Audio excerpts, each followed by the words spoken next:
बसपा के एकमात्र विधायक उमाशंकर सिंह का बीते दिन जो है निधन हो गया। इस निधन के बाद मायावती उनके अंतिम दर्शन के लिए पहुंची, उन्हें श्रद्धांजलि देने के लिए पहुंची। इस दरमियान मायावती ने कुछ शब्द कहे। उन्होंने कहा कि वो हमारे सबसे भरोसेमंद भाई के तौर पर थे। अगर उनके परिवार के लोग चाहेंगे तो हम उनके बेटे को राजनीति में आगे बढ़ाएंगे। वो हमारे सबसे भरोसेमंद भाइयों में से थे। अब तक हमारे बहुत से भाई हुए, सब ने धोखा दिया, लेकिन इन्होंने धोखा नहीं दिया। उमाशंकर सिंह को लेकर मायावती जब बातें मीडिया से करती हैं तो उस दरमियान वो भावुक हो जाती हैं। मायावती ये भी कहती हैं कि उमाशंकर सिंह ने लगातार अपने क्षेत्र में काम किया। उमाशंकर सिंह 3 बार से लगातार विधायक रहे।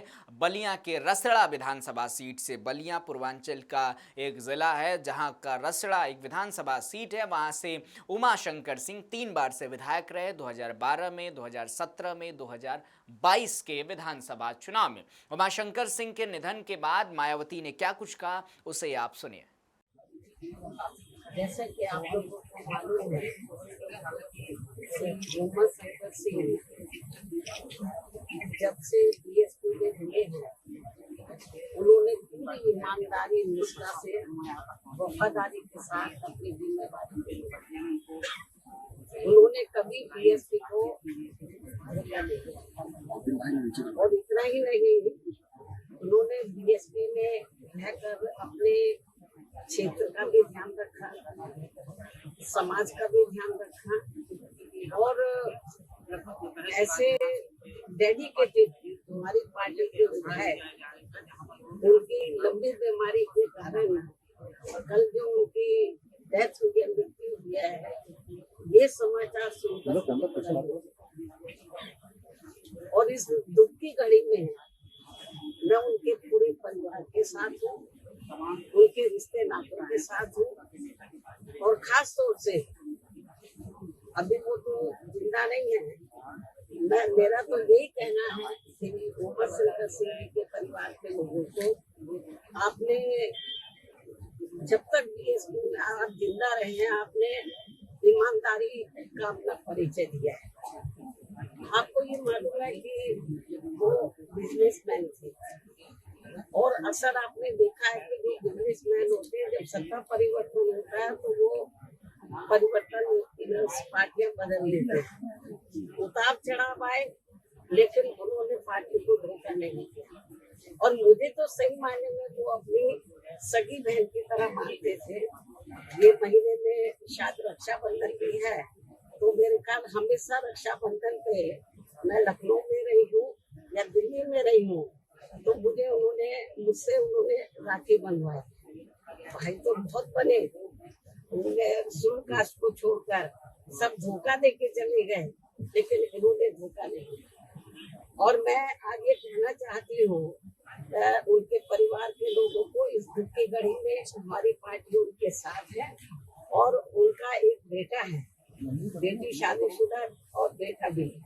सब मुझे बहुत आदर सम्मान देते हैं। तो मैं इस मौके पर पूरे परिवार को यह आश्वासन देना चाहती हूँ, यदि परिवार चाहेगा तो उनके बेटे को मैं राजनीति में आगे बढ़ावा दूंगी, उनके स्थान पर उनको पूरा महत्व दूंगी। हालांकि ये मौका ऐसा कहने का नहीं है, लेकिन फिर भी मैं उनको जो है, उनके परिवार को, ये दुख की घड़ी में राजनीति में वो काफी सक्रिय रहे हैं, समाज में लोगों की बहुत सेवा करते रहे हैं। तो मैं, परिवार चाहेगा तो उनके बेटे को मैं राजनीति में आगे करूंगी। और जहाँ तक उनकी विधानसभा का सवाल है, रसड़ा जो विधानसभा बलिया में, मेरे ख्याल जब भी उन्होंने चुनाव लड़ा बीएसपी से, हमेशा उन्होंने चुनाव जीता है और क्षेत्र की जनता का पूरा ध्यान रखा है। पूरे क्षेत्र में वो हर सुख दुख की घड़ी में वहाँ की जनता के साथ है और हमेशा उन्होंने हर मामले में वहाँ की जनता का पूरा ध्यान रखा है। और मुझे लगता है उनकी विधानसभा के क्षेत्र के लोग भी चाहेंगे कि अब वो नहीं रहे हैं, उनके बेटे को बढ़ावा दिया जाए। मैं पूरा, जैसा परिवार चाहेगा उसके हिसाब से मैं उनको पूरा बढ़ावा दूंगी और उनका पूरा साथ दूंगी।